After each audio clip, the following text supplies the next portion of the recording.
குடும்பம் கோயில குடும்பம் பாசமா எழுத்தில் புரிந்திடுமா குடும்பம் தீபமா குடும்பம் தென்றல கலக்கி திளங்கிடுமா ஏண்டா பார்க்க வந்தேன்னு இருக்கா? நோ நோ அப்படியெல்லாம் சொல்ல வரல. MBA படிச்சிருக்கேன். No arrears. மெடல்ஸ்லாம் ஒன்றும் வாங்கல. பட் கிளாஸில் நான் தான் ஃபர்ஸ்ட். இப்போ R&D கம்பெனியில் மார்க்கெட்டிங் எக்ஸிக்யூட்டிவாக இருக்கேன். கை நிறைய சம்பளம் சொல்ல முடியாது. பை நிறைய பணம். செக்கு தானே கொடுப்பாங்க. No smoking, no alcohol. இதெல்லாம் கெட்ட பழக்கம் நான் சொல்ல வரல. இந்த பழக்கம் என்கிட்ட கிடையாது. ரொம்ப நல்லவனோ இல்லையோ கண்டிப்பாக கெட்டவன் இல்லை. எங்கள் அம்மா அப்படி தான் நான் வளர்த்தாங்க. Now the turn is yours. என் பேர் உங்களுக்கு ஏற்கனவே தெரியும். உங்கள் வாயாலேயே சொல்லுங்க, எப்படி இருக்குன்னு பார்ப்போம். சௌந்தர்யா. Wow, sweet name. நான் ஒரு வக்கீல். வாசல்ல போர்டை பார்த்தேன். ஃபீஸ்க்காக மட்டும் வாதாடுற வக்கீல் இல்லைனா அப்படியெல்லாம் சொல்ல மாட்டேன். ஆனா ஃபீஸ்க்காக மட்டும் ஆஜராக மாட்டேன். என்கிட்ட வர கிளையன்ஸ் கிட்ட பணம் இருக்கோ இல்லையோ ஆனா நியாயம் இருக்கணும். அப்போ ஏன் சம்பாத்தியத்துல தான் குடும்பம் நடத்தணும்? ஐ மீன் நமக்கு கல்யாணம் ஆனா? இல்ல மிஸ்டர் பிரேம், ஏழைங்களுக்கும் சில மிடில் கிளாஸ் வர்க்கத்துக்கும் நீதி எட்டாமலே போயிடுது. அதுக்காக எல்லா கேஸையும் நானே வாங்கி வாதாட முடியாது இல்லையா? ஏதோ ராமருக்கு அணில் உதவுன மாதிரி. இப்ப சொல்லுங்க, என்ன உங்களுக்கு பிடிச்சிருக்கா? என்ன சொல்ல போறீங்கன்னு என்கிட்ட சொல்ல வேண்டாம், அண்ணன் கிட்ட சொன்ன போதும். சரி, நீங்க என்ன செய்ய முடியும்? எல்லாம் உங்க அண்ணன் தானே. என் அண்ணன் மேல நான் உயிரையே வச்சிருக்கேன். எங்க அப்பா அம்மா 2 பேருமே இல்லாதப்போ எனக்கு தாயா தந்தையா குருவா என்னை வளர்த்த தெய்வமே அவர்தான். ஏன்னா அவரோட ஆசைதான் என்னோட ஆசை. அவர் எனக்கு என்ன வாங்கினாலும் என்ன செஞ்சாலும் அது சரியா தான் இருக்கும். இன்னைக்கு வரைக்கும் எனக்கு தெரிஞ்ச உண்மை அது. அப்படிப்பட்ட அண்ணனுக்கு எவ்வளவு பேரை தெரியும். அவரே உங்களை செலக்ட் பண்ணிருக்காருன்னா அதுல நிச்சயம் நியாயம் இருக்கும். இந்த வக்கீல் தொழிலை தவிர அவரை எதிர்த்து பேசினதே இல்லை. உங்களை அவருக்கு பிடிச்சிருக்குன்னு நினைக்கிறேன். அதான் என்ன தனியா பேச அமைச்சிருக்காரு. உங்களுக்கு நான் பிடிச்சிருக்கேனோ இல்லையோ எனக்கு தெரியாது. ஆனா ரிசல்ட் என்னவா இருந்தாலும் நான் ஈஸியா எடுத்துப்பேன். ஆனா நீங்க மட்டும் நான் பிடிக்கலன்னு சொல்லிடாதீங்க. ஏன்னா என் அண்ணன் ரொம்ப ஃபீல் பண்ணுவாரு. அவரோட செலெக்ஷன் தப்பாயிடுச்சோன்னு நினைப்பாரு. அவர் மேலேயே அவரு ரொம்ப கோவப்படுவாரு. ஏன்னா எழுத்தாளர் இல்லையா, கொஞ்சம் ஓவரா கற்பனை பண்ணிக்குவாரு. உண்மையை சொல்லட்டுமா? எங்க அம்மா பேச்ச கேட்டு அவங்க மனசு வேதனைப்படக்கூடாதுன்னு தான் நான் இங்க உங்களை பார்க்க வந்தேன். அம்மா பிள்ளையான்னு கேட்டாலும் பரவாயில்ல.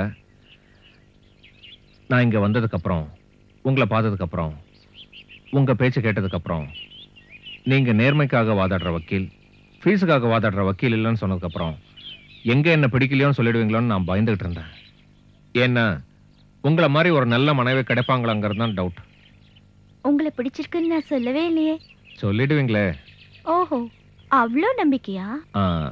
லேசா நீங்க பேசுற சவுண்டை வச்சு கண்டுபிடிச்சிட்டேன். ஓகே, உங்களை எனக்கு ரொம்ப பிடிச்சிருக்கு. ஆனா ஒரு கண்டிஷன். ஐயோ, அதுக்குள்ள கண்டிஷன் போடுறீங்களா? ஆஃப்டர் மேரேஜ் நான் வக்கீல் தொழில் பண்ணுவேன். Yes your honour, but one condition. What? என்ன வேலையை விட்டு ரிசைன் பண்ண சொல்லிட்டு கிச்சனுக்கு இன்சார்ஜ் ஆக்கிடாதீங்க. Okay, granted.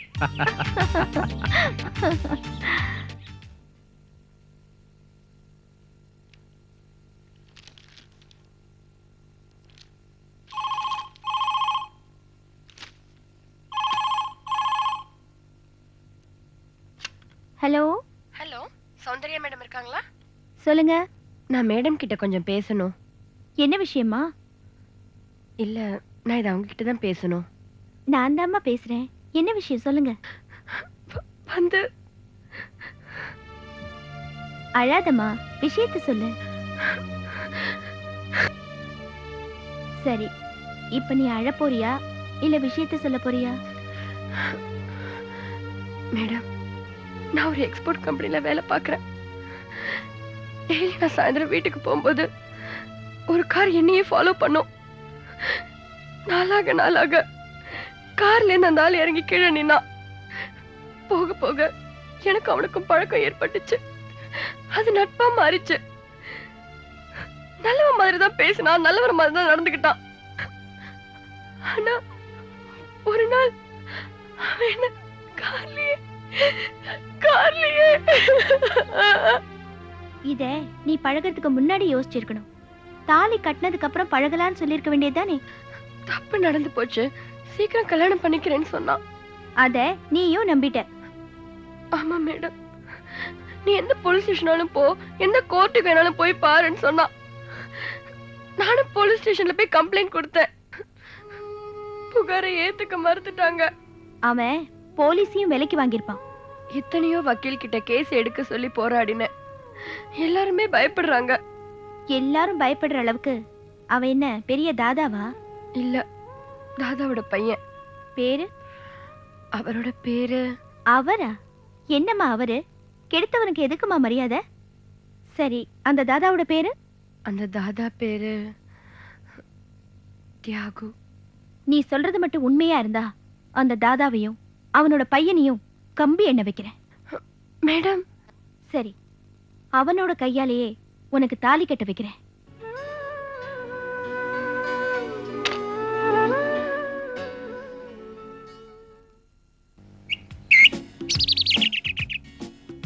ஏழு எழுத்து இலக்கண நூல். 1 4 5 சேர்த்தால் போட்டுக்கலாம், 3 4 5 சேர்த்தால் குடிக்கலாம், 3 2 சேர்த்தா மனுஷ உடம்புல ஒரு பாகம், 3 6 7 சேர்த்தால் உயிருக்கு தொந்தரவு. என்ன அது?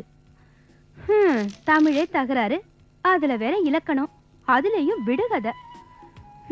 இதுல மட்டும் எழுதி போட்டு நாம ஜெயிச்சுட்டா கோவா டூர் போறதுக்கு நல்ல சான்ஸ் நமக்கு இல்ல. ஏன் இல்ல? என்னையும் கோவா கூட்டு போறதா இருந்தா சொல்லுங்க, நான் வெடிய சொல்றேன். தனக்கே தகராறு, இதுல பாட்டிக்கு நெய்யும் பருப்பு போடுறேன் நானா. இதுல ஜெயிச்சுட்டா நான் மட்டும்தான் போக முடியும். சரி, நீங்களே போயிட்டு வாங்க, விடுகதை சொல்லுங்க. 1 4 3. 1 4 3. தொப்பி. 3 4 5 சேர்த்தா குடிக்கலாம். காபி. 3 2 part of body. கால். 3 6 7 சேர்த்தா தொந்தரவு. காயம். தொல்காப்பியம். Thank you so much. ஏன் அத தமிழ்ல சொல்லக்கூடாதா? சரி, மிக்க நன்றி ஐயா. கோவால இருந்து வரச்சே எனக்கு மறக்காம 1 4 3 வாங்கிட்டு வரணும். என்னது? தொப்பி. ஓகே. அது சரி, இப்ப யாருக்கு குள்ளப்பட வந்தீங்க? ஐ மீன் வந்த விஷயம் சொல்றேன். வந்தவங்கள உட்கார சொல்ல மாட்டீங்களா? சாரி, மன்னிக்கணும். ரெண்டும் ஒண்ணு தானே? இங்கிலீஷ் எனக்கு, தமிழ் உங்களுக்கு. உட்காருங்க. நன்றி, தேங்க்யூ. தமிழ் எனக்கு, இங்கிலீஷ் உங்களுக்கு. குடிக்கிறதுக்கு எதுவும் தர மாட்டீங்களா? உங்களுக்கு ஐஸ் வாட்டர் வேணா தரலாம். ஏன்னா எனக்கு அடுப்படியே தெரியாது. ஃப்ரிட்ஜ் தெரியும், அதுல ஐஸ் வாட்டர் இருக்கு. ஏன் வீட்ல யாரும் இல்லையா? அம்மா காய்கறி வாங்க மார்க்கெட் போயிருக்காங்க. அப்படியே முப்பாத்தம்மனுக்கு ஒரு சொத்து. அப்பா எனக்கு மாப்பிள தேடி புரோக்கர் கிட்ட போயிருக்காரு. பிரேம் அண்ணா ஆபீஸ்ல. மௌலி ஆஸ் யூஷுவல் ஊர் சுத்த போயிருக்கான். அவன் விஐபி இல்லையா, வேலையில பட்டதாரி. ஆமா, வீட்ல யாரும் இல்லைன்னு தெரிஞ்சுட்டு தானே என்ன பார்க்க வந்தீங்க? சேச்சே, அப்படிலாம் ஒண்ணு இல்ல. உங்களை பத்தி எனக்கு தெரியாது. பொதுவா எழுத்தாளர்கள்னாலே சோம்பேறிங்க தான். அவங்கள நம்பி அடுப்புல உல வைக்க முடியாதுன்னு சொல்வாங்க. நான் வந்த விஷயத்த சொல்லலாமா? சொல்லணும்னா சொல்லுங்க, இல்லனா எங்க அப்பா அம்மா கிட்டயே சொல்லுங்க. சொல்றதுக்கு ஒண்ணும் இல்ல, குடுக்கலான்னு வந்தேன்.